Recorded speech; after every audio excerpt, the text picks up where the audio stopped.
UPSC prelims 2026 में अब केवल 40 दिन का समय बाकी है।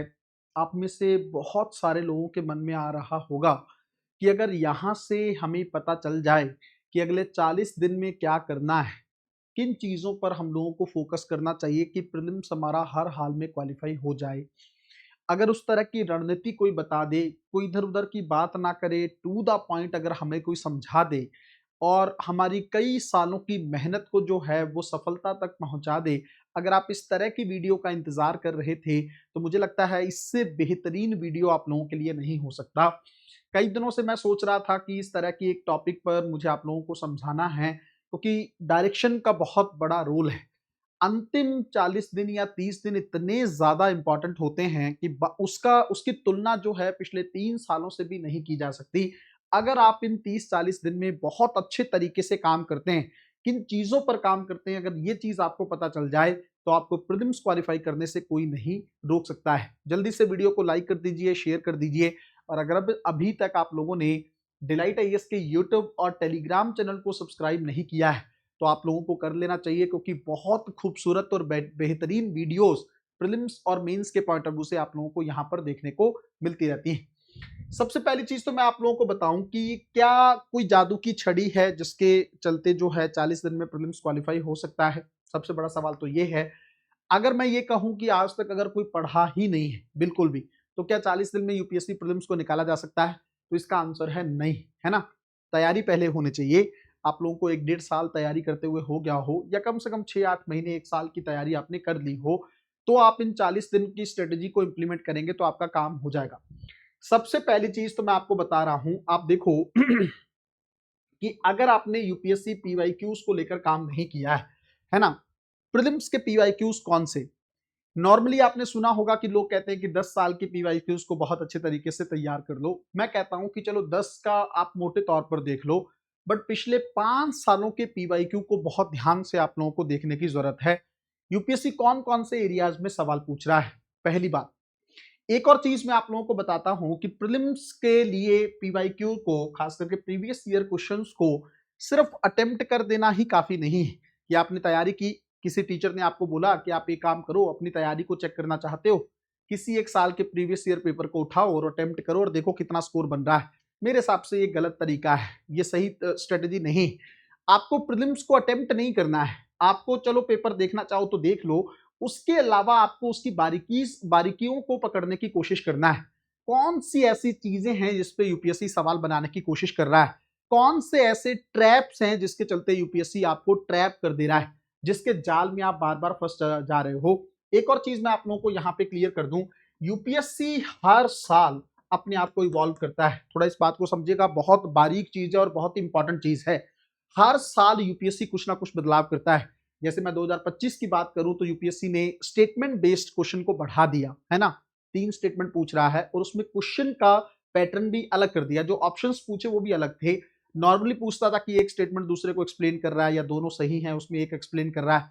अब उसने उल्टा कर दिया है कि 3 स्टेटमेंट हैं, सेकंड और थर्ड ठीक है, और उन दोनों में से कोई एक स्टेटमेंट जो है ऊपर वाले को एक्सप्लेन कर रहा है, या दोनों एक्सप्लेन कर रहे हैं, या कोई भी एक्सप्लेन नहीं कर रहा है। ये क्या है? यूपीएससी का इनोवेशन है जो हर साल वो करता है। आज से 2 साल पहले की मैं बात करूं तो यूपीएससी ने पेयर्स वाला इनोवेशन किया कि सवाल जो है ऐसे पूछ लिए कि ओनली 1 पेयर ठीक है, 2 सही है, 3 सही। इसमें लोग फंस गए। क्या सिर्फ एक सही का पूछ रहा है, 2 सही का पूछ रहा है? नहीं, पेयर्स पूछ रहा था कि ऊपर के 3 पेयर्स में से कितने पेयर्स सही हैं। अगर ओनली 1 है इसका मतलब तीनों में से कोई एक पेयर ठीक है। अगर ओनली 2 है इसका मतलब तीनों में से कोई 2 ठीक है। ये भी यूपीएससी का इनोवेशन था। आपको ये देखना होगा, थोड़ा इस बात को ध्यान से समझिएगा। अगर आप इस चीज के लिए प्रिपेयर नहीं है कि यूपीएससी इस साल भी कोई इनोवेशन करेगा, इसका मतलब आप बहुत बड़ी गलती करेंगे। अपने मन को एक मैसेज देके रखना है कि यूपीएससी हर साल कुछ नया करता है, तो इस बार भी यूपीएससी की तरफ से गुगली फेंकी जा सकती है, जिसके लिए मुझे पहले से ही प्रिपेयर रहना है। ये चीज आपको कहां से पता चलेगी? पीवाईक्यू से पता चलेगी। और हर साल जो यूपीएससी अपने आप को इवॉल्व करता रहता है, उस प्रोसेस को अगर आप लोग समझेंगे तो आपको पता चलेगा। तीसरी बात मैं आप लोगों को एक बहुत अच्छे तरीके से बता दूं, इस चीज को समझिएगा। लास्ट के 40 दिन में आपको क्या करने की जरूरत है, क्या पढ़ना चाहिए? क्या हमने जो पढ़ रखा है उसी को बार बार रिवाइज करना चाहिए? क्या हमें कुछ नया पढ़ने की जरूरत है? क्या हमें फिर से पॉलिटी, हिस्ट्री, ज्योग्राफी इस तरह से चलने की जरूरत है? क्या करना चाहिए हमें? मेरी बात अगर आप मानोगे, अगर आप लोगों ने बहुत अच्छे से तैयारी कर रखी है और सारे सब्जेक्ट आपके पास नोट्स के फॉर्म में अवेलेबल हैं, तो सबसे पहले उन सब्जेक्ट पर सबसे ज्यादा फोकस करो जिन पे सवाल ज्यादा बनते हैं। मैं मुझसे अगर आप पूछोगे तो जैसे इकोनॉमिक्स ऐसा सब्जेक्ट है जिसपे सबसे ज्यादा सवाल बनते हैं। दूसरा जैसे इन्वायरमेंट एंड इकोलॉजी है, ज्योग्राफी, इन दोनों को अगर मिला लिया जाए तो यूपीएससी में लगभग 30 से 32 सवाल बन जाते हैं। तो आपको इस पे फोकस करना होगा। उसके बाद आपको देखना होगा कि बाकी सब्जेक्ट कहाँ पे आ रहे हैं। मेरा मतलब ये है कि यहां से आपको एक, जिस हिसाब से एक अलग शब्दावली का इस्तेमाल मैं कर रहा हूं, गधा मजदूरी नहीं करनी है। यहां से आपको स्मार्ट स्ट्रेटेजी से काम करना पड़ेगा। जहां पे कॉस्ट बेनिफिट रेशियो बहुत अच्छा है, जहां आपको बहुत कम मेहनत कम करनी पड़े और रिजल्ट बहुत ज्यादा मिले, आपको वहां पे काम करना होगा। मैंने आपको एक दो एग्जांपल दिए कि आप यहाँ पे इन्वायरमेंट इकोलॉजी को काम करिए, यहाँ पे आप लोग इकोनॉमिक्स को काम करिए, तो आपकी चीजें ज्यादा बेहतर हो सकती हैं। पॉलिटी में यूपीएससी हर साल, एक बार यूपीएससी 22 सवाल पॉलिटी से पूछ लिया था।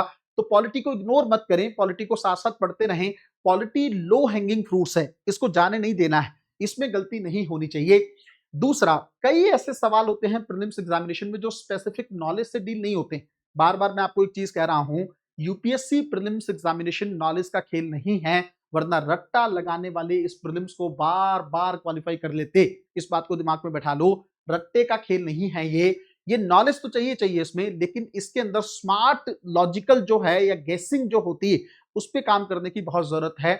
पेपर में कई सवाल ऐसे होते हैं जो आपके दिमाग से सॉल्व हो जाएंगे कुछ भी चीज को लेकर। जैसे मान लीजिए यूपीएससी ने पिछले साल एक सवाल पूछा कि जो है, अगर हम लोग बात करें खास करके इसको लेकर, इथेनियम को लेकर है ना, जो खास करके इथेनॉल को लेकर, सॉरी मैं एक शब्दावली मेरे दिमाग में नहीं आ रही थी, इथेनॉल को लेकर यूपीएससी ने पिछले साल सवाल पूछा। उसमें हालांकि पूछा था यूपीएससी ने कौन टॉप प्रोड्यूसर है। मैं मानता हूं कि कई बार ये फैक्ट नहीं पता होते, लेकिन अगर उसका दूसरा स्टेटमेंट आप लोग देखेंगे तो आपको पता लगेगा कि ब्राजील को लेकर यूपीएससी ने पूछा कि वो गन्ने से इथेनॉल का उत्पादन करता है, जबकि यूएस जो है वो मक्का से इथेनॉल का उत्पादन करता है। आप कहेंगे सर क्या ये, इस चीज को कैसे समझे? थोड़ा सा देखिएगा, बेसिक भी अगर आप लोग पढ़ते हैं तो आपको पता होता है कि भाई ब्राजील जो है वो गन्ने के उत्पादन में काफी ज्यादा है। उसी तरीके से अमेरिका जो है वहां पर मक्के का उत्पादन ज्यादा होता है। तो सेकंड स्टेटमेंट जो है काफी हद तक ठीक बैठ जाता है। एक और चीज मैं आपको यहीं पे बता देता हूं, अगर कोई स्पेसिफिक सवाल पूछा गया है जिसके अंदर सेकंड, मान लो दो ही ऑप्शन है, और सेकंड जो है अगर ऑप्शन सही हो गया है, आप मान चुके हैं कि ये करेक्ट है, तो बहुत ज्यादा संभावना है कि पहला ऑप्शन गलत ही हो, है ना। हालांकि ये बहुत सारी टेक्निक्स हैं जो मैं अंतिम प्रहार बैच में डिस्कस करता हूं, और मैं सोच रहा हूं कि लास्ट में इस तरह का बैच भी लाया जाए कि 5-7 क्लास में आप लोगों के साथ इस तरह की टेक्निक्स जो हैं वो डिस्कस कर दी जाएं। अगर आप लोग चाहते हैं मिनिमम प्राइस पे आप उसको लेकर भी डिमांड कर सकते हैं। लेकिन एक चीज मैं आप लोगों को बताने की कोशिश कर रहा हूं कि 40 दिनों के अंदर आपको इन चीजों पे काम करना पड़ेगा। आप उन चीजों पे ज्यादा फोकस करिए जहां पे सवाल ज्यादा बनते हैं। आप उन चीजों को ज्यादा पढ़िए जिसके ज्यादा पढ़ने से आपके ज्यादा सवाल सही हो सकते हैं, है ना। और उस टेक्निक को सीखने की कोशिश करिए जो प्रीलिम्स एग्जामिनेशन को क्वालिफाई करने के लिए बहुत ज्यादा जरूरी। रट्टा मत मारते रहिए, हर चीज को बार बार ऐसे ही मत पढ़ते रहिए उसमें से सवाल बन रहा है कि नहीं बन रहा। आपको अपने कंटेंट को फिल्टर करना होगा, देखना होगा कि पिछले 10 सालों में मेरे कंटेंट, जो मैंने कंटेंट प्रिपेयर किया है, उससे कितने सारे सवाल आए। अगर तो सवाल आए हैं तब तो बार बार रिवीजन करने का मतलब है, वरना उसका रिवीजन करने का कोई मतलब नहीं। और जो चीजें सबसे ज्यादा रेलिवेंट है, जैसे अगर मैं एक एग्जांपल दूं, मॉडर्न हिस्ट्री के अंदर मान लो पिछले साल सवाल बढ़े, इस बार भी सवाल बढ़ने की पॉसिबिलिटी है। इस तरह की चीजों को अगर आप लोग देखेंगे तो मॉडर्न हिस्ट्री का गांधी जी के बाद वाला सेगमेंट सबसे ज्यादा रेलिवेंट होता है, जिसमें बहुत सारे सवाल बनते हैं।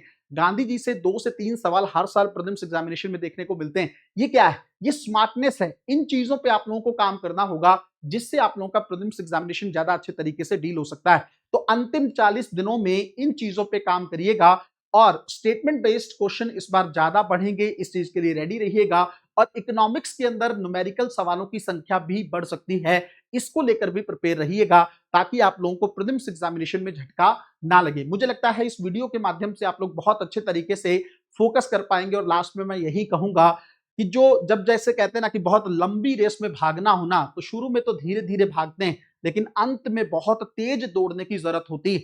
तो अब वो समय आ चुका है जब आपको अपनी स्पीड जो है अपनी क्षमता से भी ज्यादा बढ़ानी होगी। लेकिन उसकी एक कंडीशन है, अपने हेल्थ का ध्यान रखिएगा, अपने स्वास्थ्य का ध्यान रखिएगा, क्योंकि अगर यहां से आप बीमार हुए तो आपका प्रीलिम्स पूरी तरह से बिगड़ जाएगा। आपकी पूरी मेहनत जो आपने कई सालों से कर रखी है वो पूरी तरह से स्पॉइल हो जाएगी। इस चीज को ध्यान में रखते हुए आगे बढ़िएगा। मिलते हैं अगली वीडियो में, तब तक अपना ध्यान रखें, अपनी पढ़ाई को बहुत अच्छे तरीके से करते रहें। बहुत बहुत धन्यवाद।